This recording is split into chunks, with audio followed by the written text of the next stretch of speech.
ایک صحابی رسول اللہ حضرت سعد رضی اللہ تعالی عنہ آپ صلی اللہ علیہ وآلہ وسلم کے پاس تشریف لائے اور عرض کیا، یا رسول اللہ، میرا کالا رنگ مجھے جنت میں جانے سے روک سکتا ہے۔ آپ صلی اللہ علیہ وسلم نے فرمایا کہ کیوں، کیا بات ہے؟ اگر تو ایمان والا ہے تو تجھے کون روک سکتا ہے؟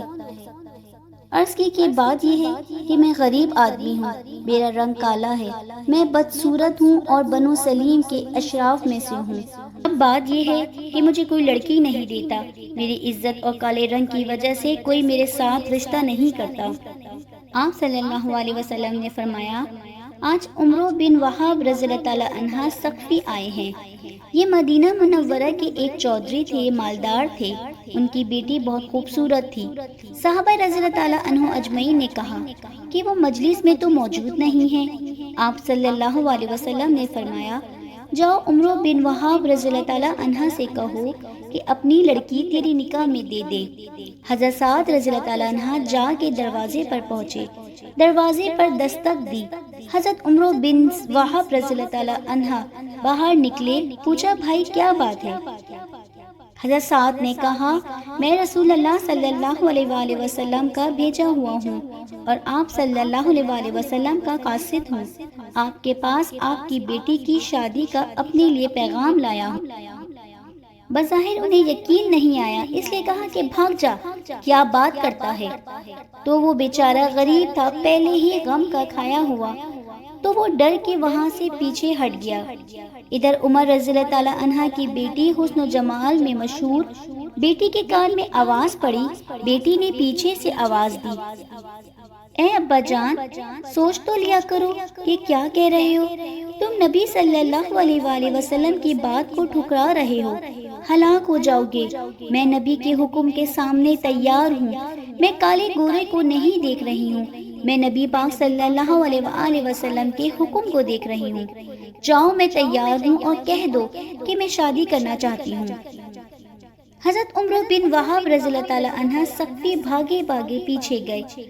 آپ مجلس میں تشریف فرما رہے تھے، جب دیکھا کہ عمرو آئے ہیں، فرمایا، تو نے ہی اللہ کے رسول صلی اللہ علیہ وآلہ وسلم کی بات کو ٹھکرایا؟ عمرو رضی اللہ تعالی عنہ نے عرض کیا، میرے ماں باپ آپ پر قربان، یا رسول اللہ صلی اللہ علیہ وآلہ وسلم، خطا ہوئی معاف فرمائیں، حکم کیجیے، کیا حکم ہے؟ فرمایا، اس سے اپنی بیٹی کی شادی کرا دو۔ عمرو رضی اللہ تعالی عنہ نے عرض کیا، آپ نکاح پڑھائیں۔ آپ نے نکاح پڑھا، 400 درہم مہر مقرر کیا۔ پھر آپ صلی اللہ علیہ وآلہ وسلم نے فرمایا، جاؤ سعد رضی اللہ تعالیٰ عنہ لڑکی کو لے آؤ۔ کوئی بارات وغیرہ تو ہوئی نہیں تھی۔ فرمایا، سعد رضی اللہ تعالیٰ عنہ جاؤ بیوی کو لے آؤ۔ عرض کیا، یا رسول اللہ صلی اللہ علیہ وآلہ وسلم، میرے پاس تو 1 درہم بھی نہیں ہے، میں 400 کہاں سے پیدا کروں اور اس کو لے کر آؤں؟ آپ نے فرمایا، اور اپنی بیوی کو لے کر آؤں؟ آپ نے فرمایا، چلو گھبرانے کی بات نہیں، جاؤ علی رضی اللہ تعالیٰ عنہ کے پاس جاؤ، عثمان اور عبد الرحمن کے پاس، ان سے کہو کہ تمہیں 200 درہم دے دے، تیرے پاس 600 درہم ہو جائیں گے، 400 مہر ادا ہو جائے گا اور 200 سے اپنا کوئی کام کر لینا یا کوئی چیز یا کوئی کپڑا خرید لے لینا۔ عرض کیا، بہت اچھا۔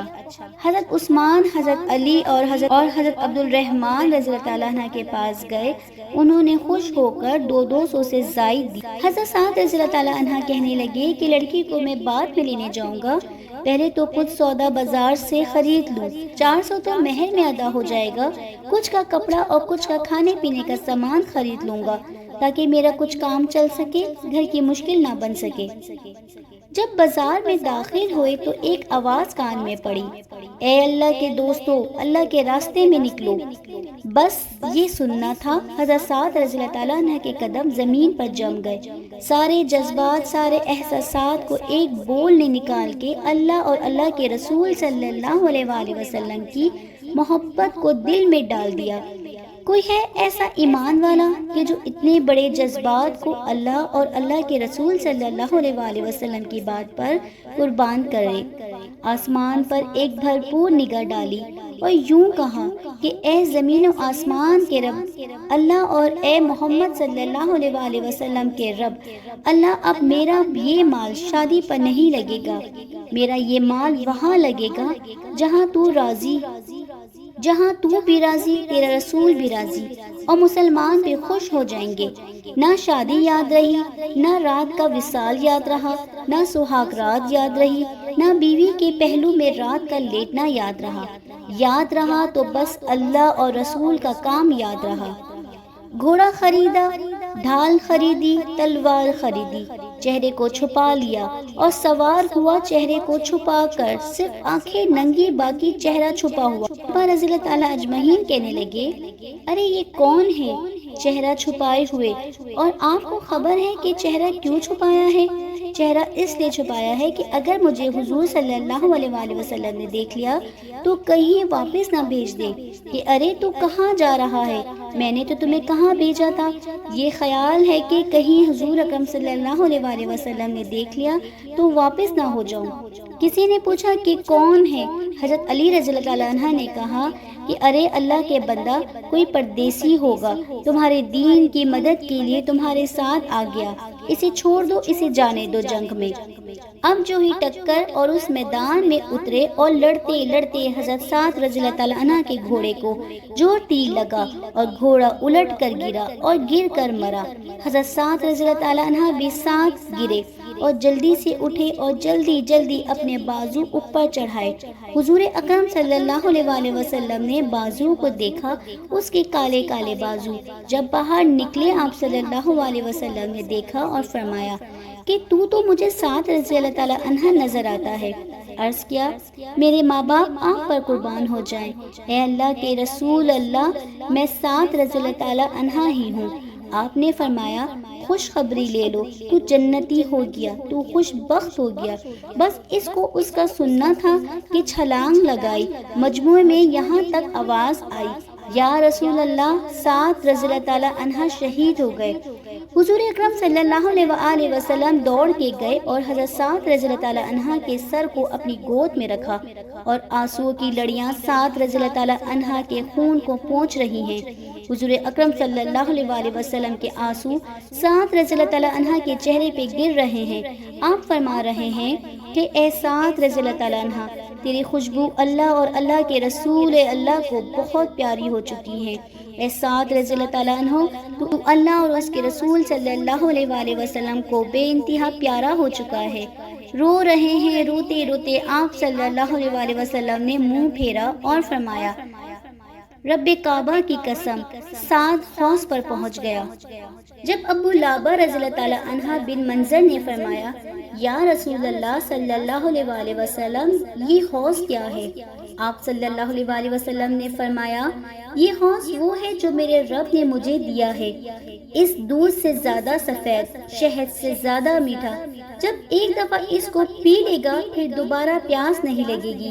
حدیث میں آیا ہے، اس حوض کے 4 کنارے، پہلے کنارے پر حضرت ابو بکر صدیق رضی اللہ تعالیٰ عنہ، دوسرے کنارے پر حضرت عمر رضی اللہ تعالیٰ عنہ، تیسرے کنارے پر حضرت عثمان رضی اللہ تعالیٰ عنہ، اور چوتھے کنارے پر حضرت علی رضی اللہ تعالیٰ عنہ ہوں گے۔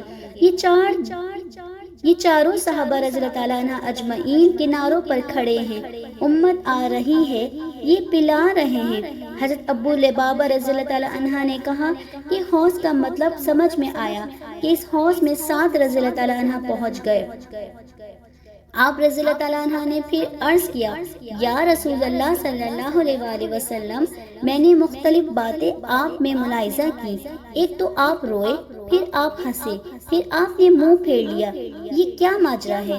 حضور اکرم صلی اللہ علیہ وآلہ وسلم نے فرمایا، میں جو رویا ہوں تو اپنے اس صحابی رضی اللہ تعالیٰ عنہ کی قربانی اور شوق پہ رویا ہوں، اس کی جدائی پر رویا ہوں، کس حال میں تھا، کس طرف کو جا رہا تھا، کن جذبوں میں جا رہا تھا، اور کیسے عمل پر قربان ہوا ہے، اس بات پر رو رہا ہوں۔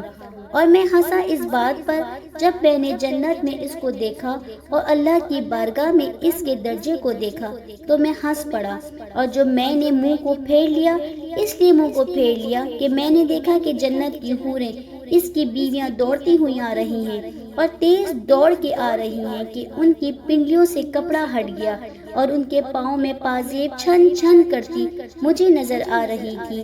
تو میں نے شرم سے منہ پھیر لیا اور فرمایا پلٹ جاؤ، ان کی بیوی سے کہہ دو کہ اللہ نے سعد رضی اللہ تعالی عنہ کو تیرے سے زیادہ خوبصورت بیویاں عطا فرما دی ہیں۔ پیارے دوستو، بندے کی اللہ سے محبت کے منظر پر آپ حضرات حضرت سعد رضی اللہ تعالی عنہ کا واقعہ تو پڑھ ہی چکے ہوں گے۔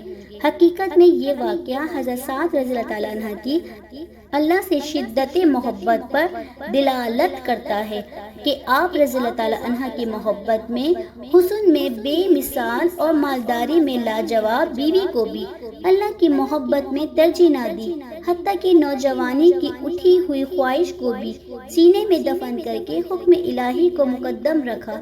اللہ تعالی ہم سب کو ایسے جذبہ والا دل عطا فرمائے، آمین۔